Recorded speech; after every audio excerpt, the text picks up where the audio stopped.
Hello everyone, मैं मिथुन सिंह स्वागत करता हूं आप सभी का। आशा करता हूं आप सभी बहुत अच्छे होंगे। बात करेंगे महात्मा गांधी काशी विद्यापीठ बीएड सेमेस्टर थर्ड के प्रीवियस ईयर क्वेश्चन पेपर की। पेपर का नाम था हिंदी शिक्षा शास्त्र। पेपर का कोड है 1209 और 2025 का ये क्वेश्चन पेपर है जो आपके साथ में साझा कर रहा हूँ। आगे बढ़े उससे पहले मैं आपको बता दूं, पिछले 5 साल के जितने भी प्रीवियस ईयर क्वेश्चन पेपर है, सारे क्वेश्चन पेपर की पीडीएफ आपको 49 रुपए में प्रोवाइड कर दी जाएगी। दूसरी बात, सजेशन आपको 199 रुपए में प्रोवाइड कर दिया जाएगा। अभी सजेशन क्या होता है भाई? सजेशन यानी कि वेरी वेरी इंपॉर्टेंट क्वेश्चन, ऐसे सवाल जो एग्जाम में बार बार पूछे जाते हैं, आंसर के साथ आपको प्रोवाइड कर दिया जाता है। याद रखिएगा, सजेशन के साथ आपका जो PYQ है वो आपको फ्री ऑफ कॉस्ट अवेलेबल करा दिया जाएगा। अब ये देखिए सजेशन बनता कैसे है, तो पिछले 10 साल के PYQ को स्कैन करके इसे तैयार किया जाता है। दूसरी बात, आपका जो लेटेस्ट एग्जाम पैटर्न है उसको ध्यान में रखा जाता है। तीसरी बात, आपका सिलेबस क्या है, सिलेबस में कौन से टॉपिक है वो ध्यान में रखा जाता है। और आखिर में मेरा खुद का एक्सपीरियंस, मैंने BEd MAd कर रखा है। पिछले 2-3 सालों से अलग अलग यूनिवर्सिटीज में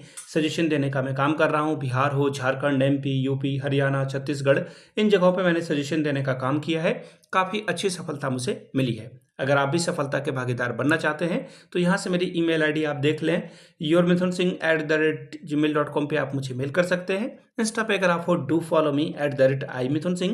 बाकी आप मुझे व्हाट्सअप कर सकते हैं 7979054474 पे। तो चलिए, हिंदी शिक्षा शास्त्र में पूछे गए सवालों को हम लोग देखेंगे कि किस प्रकार के प्रश्न यहाँ पर पूछे गए थे।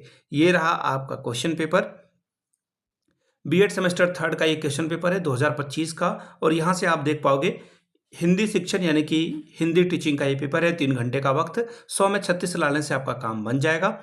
कुल 5 प्रश्नों के उत्तर लिखिए। 40 अंकों का लघु उत्तरीय प्रश्न अनिवार्य है, यानी कि जो पहला सवाल है 200 शब्दों में उसका आंसर लिखना है। ये सभी के लिए कंपलसरी है। ध्यान दीजिएगा, टोटल 10 सवालों का जवाब देना है। 10 चौके 40 नंबर, यानी कि 10 4 R 40 स्कोर आप यहां से कर सकते हैं। पहला सवाल, गद्य शिक्षण के उद्देश्य लिखिए। फिर अगला, सस्वर वाचन के महत्व पर प्रकाश डालें। तीसरा सवाल, हिंदी शिक्षण में पाठ्य पुस्तकों के महत्व पर प्रकाश डालिए। अगला सवाल, हिंदी शिक्षण में दृश्य साधनों की उपयोगिता को स्पष्ट करें। पांचवा सवाल, भाषा शिक्षण में ध्वनि विज्ञान का वर्णन करें। नेक्स्ट सवाल देखिए क्या बोला गया है, शिक्षण उद्देश्य और प्राप्य उद्देश्य में अंतर बतावें। पाठ्य योजना को परिभाषित करें। रसात्मक उद्देश्य को स्पष्ट कीजिए। उच्चारण दोष के कारण को लिखिए। अगला है, कविता शिक्षण की किन्हीं 2 विधियों के बारे में लिखिए। अगला सवाल, आदर्श वाचन और अनुकरण वाचन में अंतर स्पष्ट करें। गद्य शिक्षण में काठिन्य निवारण की भूमिका को स्पष्ट करें या कीजिए। अगला सवाल है क्वेश्चन नंबर 2, दीर्घ उत्तरीय प्रश्न अब शुरू हो रहे हैं। 15-15 अंक आपको यहां से मिलेगा। माध्यमिक स्तर पर उत्तर प्रदेश बोर्ड द्वारा संचालित पाठ्य पुस्तक की समीक्षा कीजिए। अथवा वाला सवाल, मातृभाषा शिक्षण के महत्व पर प्रकाश डालें।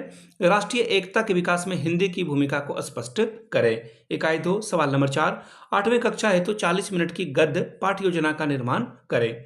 सवाल नंबर 5, व्याकरण शिक्षण की विभिन्न विधियां कौन सी है, किन्हीं 2 विधि का विस्तार से वर्णन करिए। इकाई 3 की बात करेंगे, भाषा विज्ञान से आप क्या समझते हैं, इसके अंतर्गत आने वाले विभिन्न विज्ञान का वर्णन करें। नेक्स्ट सवाल,